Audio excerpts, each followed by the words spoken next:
Eu sou Lelia Ancona e você está no Circularte Educação. E essa é a segunda aula do curso O que é o jogo teatral.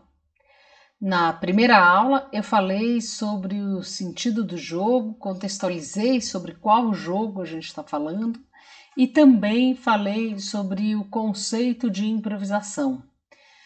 Para que a gente possa entender melhor como que acontece a improvisação, para que a gente possa entender como que o jogo teatral vai acontecer, hoje eu vou falar sobre o sentido do foco, a importância do foco no jogo teatral. Então, para que você pense e compreenda esse conceito, eu começo falando sobre o foco que a gente vivencia no nosso cotidiano. A gente está permanentemente nas nossas vidas lidando com vários focos, com a importância de que a gente se foque em algumas coisas. Hoje em dia, a gente vive com uma máquina fotográfica nas nossas mãos, que é o celular, e essa máquina fotográfica tem um foco quase sempre automático, né? Mas para quem já teve uma máquina fotográfica no qual você pode regular o foco, né, você sabe o que é isso, e você sabe quando você tira uma foto que está desfocada. E aí é muito interessante a gente pensar nisso, porque tem momentos que, independentemente da fotografia, que a gente consegue olhar olhar sem foco. Eu sou uma pessoa que uso óculos, então muitas vezes a minha visão está desfocada, né? Mas ainda que você não seja uma pessoa que use óculos ou que precise dos óculos para estar com uma boa imagem, né? Para ter a sua leitura da imagem ser com nitidez, você já deve ter vivido momentos no qual você tem essa percepção de que tudo fica fora de foco. E para além desse conceito, né, tão objetivo com relação à visão, a gente pode pensar no quando a gente perde o foco na vida de maneira geral, né? Aqui eu trouxe três imagens, uma delas relacionada à fotografia, que era o que eu estava falando, e uma segunda, que eu acho que é uma imagem muito bonita, que mostra uma pessoa costurando, e a costura é algo que só acontece se você se mantém muito focado, numa relação muito presente ali com aquilo que você está fazendo. O terceiro exemplo, que é o exemplo de uma pessoa fazendo uma cesta de basquete, é algo que também, né, para que você acerte a bola na cesta, você tem que estar inteiro nisso, você tem que saber muito bem o que você quer, né? E talvez você pense, bom, mas nem sempre na vida eu sei muito bem o que eu quero. Não, nem sempre a gente sabe muito bem o que a gente quer. Mas tem momentos que a gente precisa saber, tem momentos que a gente precisa estar focado em algo para poder realizar. E aí, no teatro, no jogo teatral, a gente vai ter esse aspecto nos ajudando a entender o que é o jogo. Então, o foco ele é entendido como a direção que a atenção do ator-jogador deve tomar. O foco garante o envolvimento de todos os participantes em cada momento durante o processo do jogo. Isso significa que você escolhe um aspecto sobre o qual todos os participantes, todos os envolvidos vão estar atentos, vão colocar sua atenção sobre, tá? E essa escolha de um foco quase sempre permite que as pessoas interajam e se relacionem com um pouco mais de tranquilidade, sem que elas fiquem perdidas, sem saber o que fazer. Então, na aula passada, uma das coisas que eu falei foi isso. Você não vai pedir para um aluno, para um ator, faz uma cena e joga ele ali, ela, naquela situação de ai, que desespero, não sei o que fazer. né? Na hora que você trabalha com foco, você pode estar indo para a cena levando um pouco da sua vergonha, mas você não vai estar em cena sem saber o que você vai fazer, porque o foco vai te dar isso. Eu vou dar alguns exemplos de foco para que você possa entender melhor o que é isso. Então, o jogo da estátua, que você pode ver aqui no canal, tem um vídeo específico sobre o jogo da estátua. Você vai ter que... O seu foco é ficar parado. Então, no momento que eu vou falar estátua, né, o jogo da estátua é um jogo conhecido, estátua, o meu foco é em permanecer sem movimento, tá? Então, esse é o foco que vem para o meu trabalho, para o meu momento, para a minha cena nesse jogo. Esse é o foco que eu tenho que permanecer com ele neste jogo. E aí, vale a pena a gente entender um pouco melhor, né? Qual que é a importância do foco e como que ele vai interferir durante o jogo. Então, a existência de um foco com o qual os jogadores e o coordenador trabalharão no decorrer do jogo cria para os participantes um ponto de vista e uma objetivação do que devem fazer em cena. Este direcionamento que o foco estabelece dá a liberdade de criação necessária ao jogador, já que ele voltará sua atenção para um aspecto previamente definido.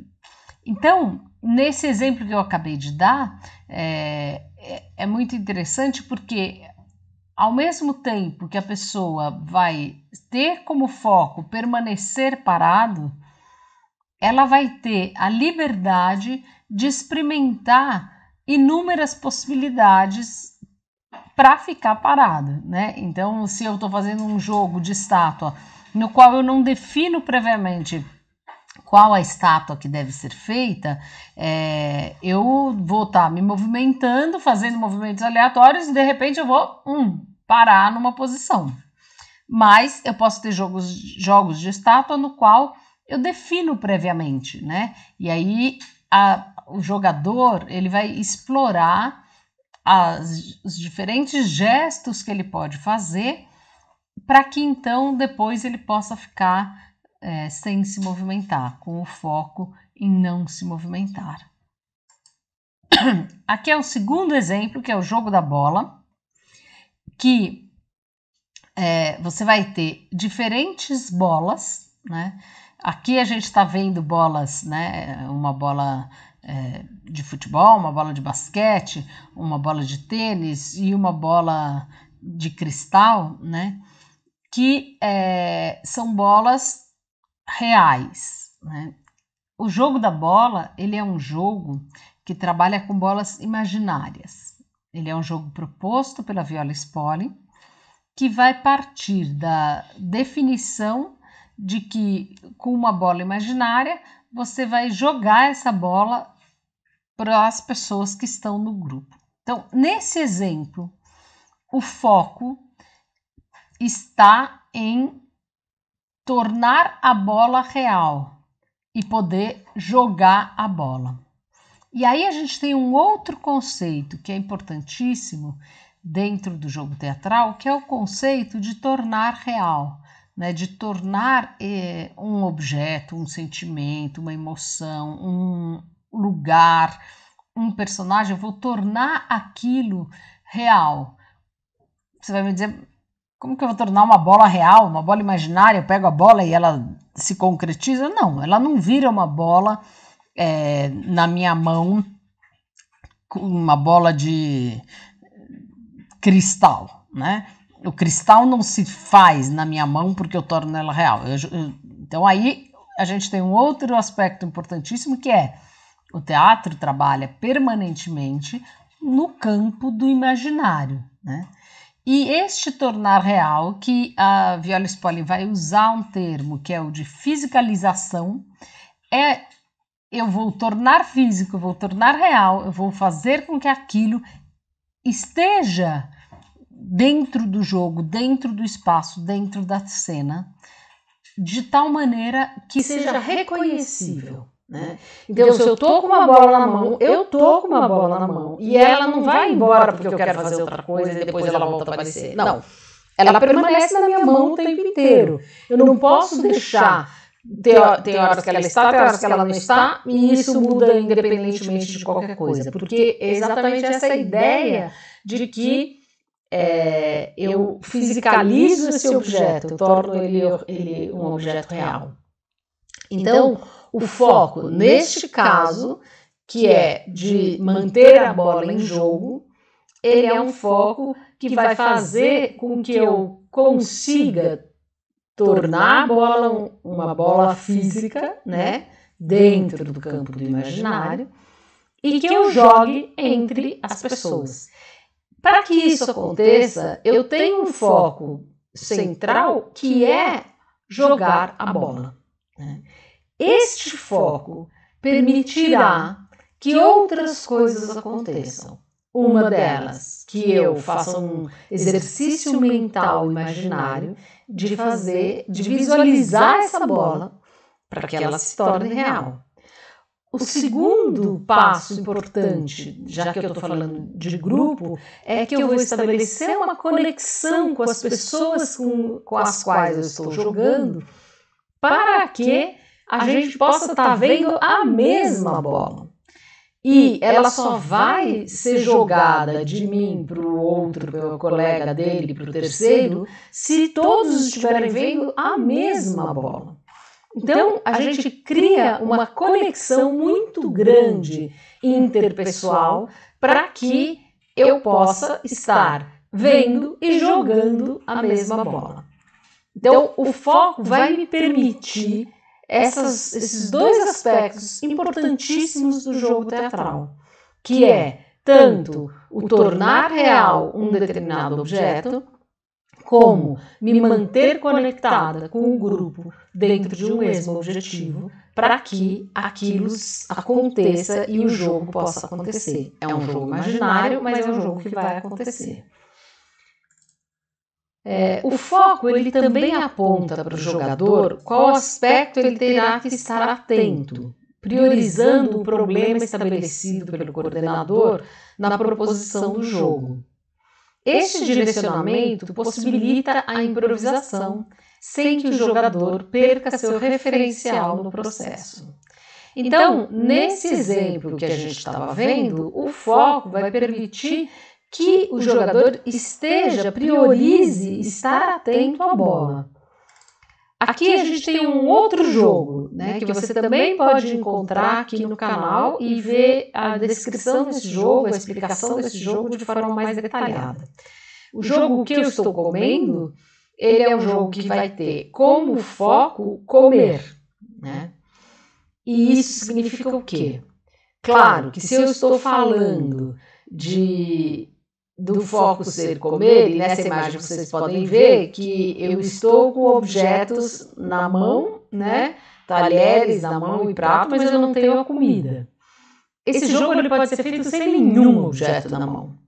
Simplesmente porque eu vou ter tudo imaginário. Eu vou ter o garfo, eu vou ter a faca, eu vou ter o prato, eu vou ter o copo, eu vou ter todos os objetos que fazem parte do ato de comer imaginário. E a comida também.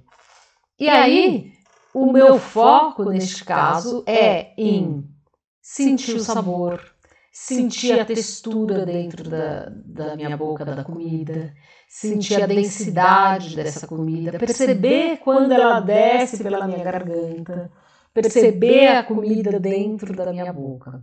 Vejam que o foco que eu vou manter aí é em comer, é em tornar a comida real, é em fazer com que ela seja sentida não apenas pelo paladar, mas também que eu perceba essa comida e a possibilidade de comer nos meus gestos, já que eu vou levar essa comida até a boca, e aí vai variar, né? Se eu estou comendo uma espiga de milho, provavelmente eu vou comer segurando ela com as mãos. Se eu estou comendo um pastel, se eu estou comendo um sanduíche, eu vou segurar diretamente com as mãos. Se eu estou tomando uma sopa, eu não vou tomar a sopa com a mão diretamente. Então eu tenho que segurar uma colher e a colher chega na boca. Né? Se eu estou cortando um bife, é muito diferente de estar comendo arroz e feijão. E essa variedade faz com que eu tenha que estar muito atenta a todo o meu repertório, né, de memória daquilo que eu já comi. Né? Então, esse jogo é muito interessante quando você coordena esse jogo e observa um grupo que escolheu uma comida que um dos integrantes nunca comeu aquela comida. Porque a pessoa não tem a memória nem da consistência, nem do sabor, então ela não sabe comer, ela não tem como tornar real algo que ela não tem na memória. Claro, é possível? Porque ela pode imaginar, a partir do nome e da descrição da comida, um determinado sabor, uma determinada densidade, enfim. Mas é interessante que a gente pense que esse jogo, embora o foco dele seja em comer, ele vai estar trabalhando o tempo inteiro com a percepção, a partir da minha memória, com a percepção de como que eu atuo, que gestos eu faço, como que eu mastigo, quais são os sabores, qual é a densidade, como que a comida ocupa a minha boca, como que ela desce pela garganta. Então, embora a gente tenha como objetivo final no teatro que eu consiga criar uma cena imaginária no qual a pessoa está comendo uma determinada coisa e aquilo que ela está comendo é suficientemente convincente, a gente está trabalhando com isso diferentes aspectos da percepção sobre si mesmo. Então, na aula passada, quando eu falei sobre a percepção de si, eu estava falando disso, quer dizer, eu estou, nesse caso, me dando conta de diferentes aspectos do meu ato, de um ato cotidiano, né? E isso, na hora que eu vou para o jogo, eu tenho que trabalhar a partir da memória, mas na hora que eu estou comendo, depois de ter feito esse jogo, eu vou provavelmente ter uma atenção muito maior a todos esses detalhes. E aí, continuando, a objetivação do problema a ser solucionado através do foco abre um espaço de relação com o outro que possibilita a quebra de respostas estereotipadas, de comportamentos na relação de grupo baseado no costume, na convenção estabelecida pelo próprio grupo, já que o jogo apresenta desafios nos quais o jogador necessita estabelecer contato com o ambiente para que encontre as diferentes formas de solucioná-lo. Vejam que a gente está falando aqui de um outro aspecto, que é o quanto que, na hora que eu entro no jogo e eu tenho que encontrar uma solução, por exemplo, para comer uma comida que não está ali na minha frente, para que eu sinta esse sabor, eu vou ter que encontrar recursos que eu não tenho pronto. Normalmente a gente não come uma comida imaginária, né? Então eu vou ter que lançar mão de outros recursos, né? Eu vou ter que estabelecer contato com o ambiente que me cerca, eu vou ter que estabelecer contato com as pessoas com as quais estou jogando, no caso do jogo da bola isso é muito claro, eu vou ter que estabelecer contato comigo mesma para que eu encontre possibilidades de realizar esse jogo, de fazer esse jogo e me manter no foco proposto. A gente tem aqui mais um exemplo, que é o jogo do espelho. O jogo do espelho, ele mostra claramente o quanto você precisa interagir, né? Ele é um jogo que prioriza o trabalho do grupo. E nesse trabalho de grupo, nesse caso é um trabalho de dupla, eu vou poder interagir com a pessoa que está na minha frente, tendo como foco central espelhar, né? Então, o foco nesse jogo é espelhar. E ele vai acontecer se eu conseguir manter um contato visual muito presente com a outra pessoa. É comum que as pessoas nesse jogo queiram olhar as várias partes do corpo. Mas a verdade é que quando você mantém o contato visual diretamente com olho no olho, você percebe o corpo como um todo, você se dá conta desse espaço maior. E aí você consegue se manter no foco de espelhar a outra pessoa. É muito interessante a gente poder perceber como que eu faço essa diversidade de movimentos e como eu me mantenho conectado com o outro quando eu faço um jogo como esse. Se você quer ver de forma detalhada esse jogo, você pode vir aqui no canal e pesquisar o jogo do espelho, que é um dos jogos que está descrito de forma mais detalhada.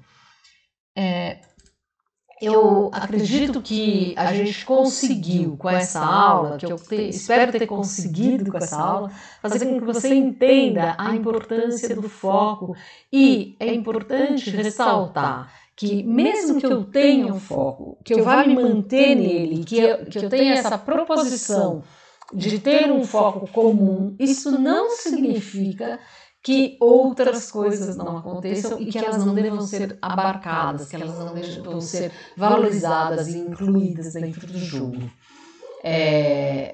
O foco permite que a gente lance mão de diferentes soluções imprevistas, diferentes soluções não planejadas, né?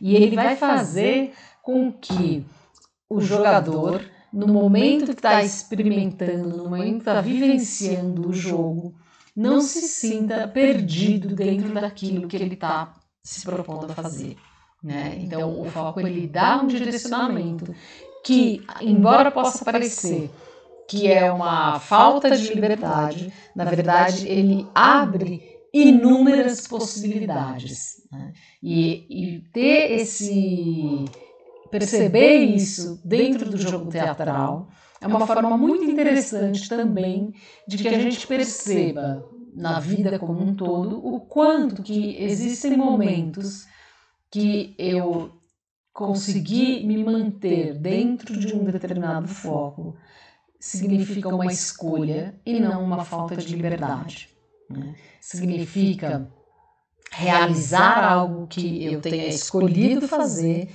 e perceber a diversidade de possibilidades que eu tenho com aquela escolha, sem que eu fique permanentemente devaneando, sem saber por onde eu vou.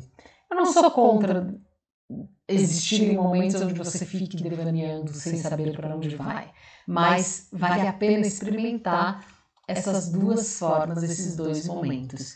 Isso também no teatro, né? Os jogos, eles trabalham com focos definidos, mas eles não fecham o espaço para essa experimentação que está para além do foco. Essa foi a aula de hoje e amanhã tem mais. Assista a terceira aula para que você possa continuar entendendo como é que tudo isso acontece. Na próxima aula a gente vai falar sobre o espaço, sobre o onde, e aí você vai poder entender melhor ainda como o jogo acontece. Até mais!